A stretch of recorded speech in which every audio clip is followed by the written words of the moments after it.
Alors, reprenons l'exercice numéro 1, celui-ci. Prendre la tangente. Alors, on vous disait qu'on prend une chronophotographie à intervalle de temps régulier. Taux est égal à 30 millisecondes. Je le remets là. Ça veut dire qu'entre chaque point, vous avez 30 millisecondes. Et vous avez donc une balle attachée au milieu d'un cercle. Caractériser la trajectoire et le mouvement du point C avant le lâcher de la boule.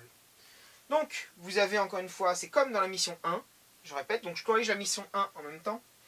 Vous avez une boule, dans la mission 1 c'était une petite voiture qui est attachée à la corde, c'est-à-dire que la corde exerce une force et retient la boule, donc elle va tourner autour d'elle, systématiquement. Donc, à partir d'un moment, si on lâche la corde ou si on la brûle, il n'y a plus rien qui va retenir la balle, donc ça va partir tout droit en mouvement rectiligne uniforme, puisqu'il n'y a plus la force que la corde exerce sur la balle, ou sur la voiture dans la mission 1, n'existe plus. Donc à partir de ce moment-là, mouvement rectiligne uniforme. Donc avant le lâcher, c'est globalement, on a un mouvement rectiligne uniforme à partir du point ici, C13. Donc, tout ça, c'est un mouvement rectiligne uniforme à partir de C13. Donc le lâcher a lieu en C13. Donc ça, voilà. Dans la mission 1, vous aviez un mouvement rectiligne uniforme. Donc le point C0, il est un peu mal placé pour que ce soit circulaire. On va le mettre là, C0. Voilà. Là, c'est un peu mieux. Hop. Vous avez avant le lâcher un mouvement rectiligne uniforme, puisque la balle, la voiture était retenue. Ça tourne et on brûle. Donc au moment où on brûle, tac, ici, ça part en mouvement rectiligne uniforme en ligne droite et à vitesse constante.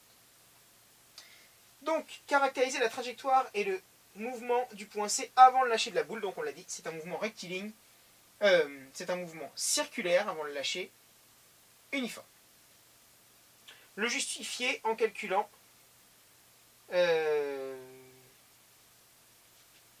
pardon, excusez-moi, j'ai mal lu. Le mouvement, là en l'occurrence, est un mouvement circulaire, ici, mais vous voyez que les points se rapprochent au fur et à mesure, donc c'est un mouvement circulaire décéléré ou ralenti. Attention à ça, donc c'est un mouvement circulaire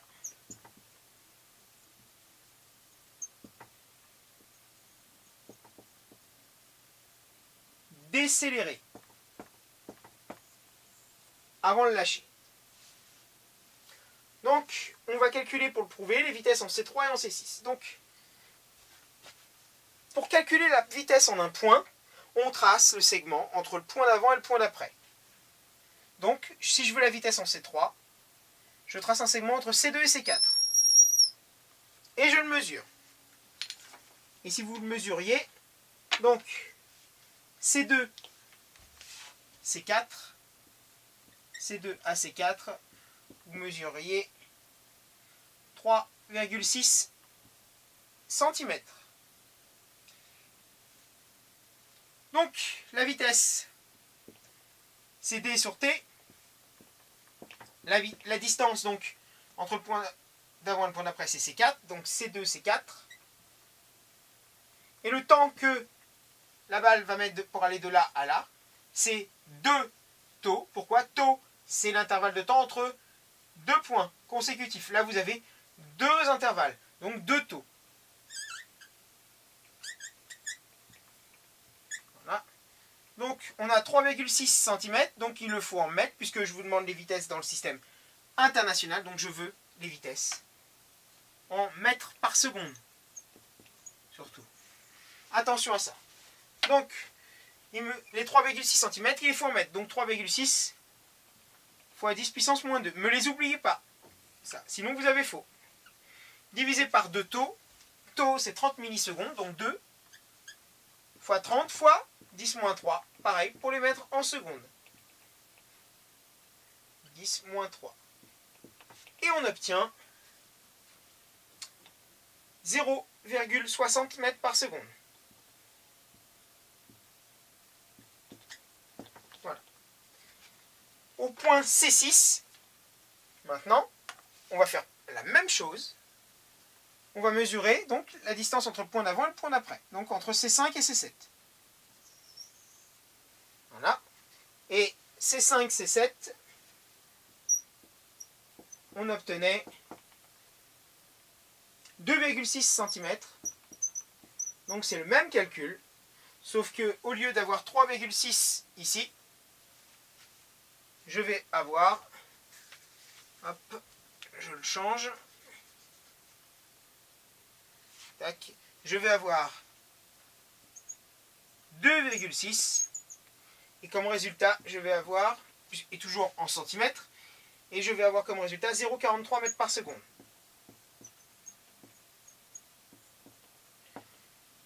Nous avons V6 inférieur à V3, donc un mouvement ralenti, décéléré. C'est bien confirmé, donc on a bien un mouvement circulaire décéléré. Deuxième question, en prenant pour origine des dates. Donc les dates, c'est à ces instants précis où on a pris les points en photo sur la chronophotographie. En prenant pour origine des dates, la date correspondant à la position C0. Donc ici, on est à T égale 0. Déterminer la date du lâcher. Donc, la date du lâcher, c'est donc en C13. Donc, combien de temps la balle va mettre pour aller de C0 à C13? Il suffit de compter combien on a d'intervalles, puisque dans un intervalle de temps, c'est 30 millisecondes. Donc, on en a 1, 2, 3, 4, 5, 6, 7, 8, 9, 10, 12, 13. Attention, je ne compte pas le nombre de points, parce que là, entre C0 et C13, j'en ai 14, je compte bien le nombre d'intervalles. Donc, c'est 13 taux. 13 fois 30 fois 10 moins 3 pour l'avoir en secondes. Et j'obtiens 0,39 secondes.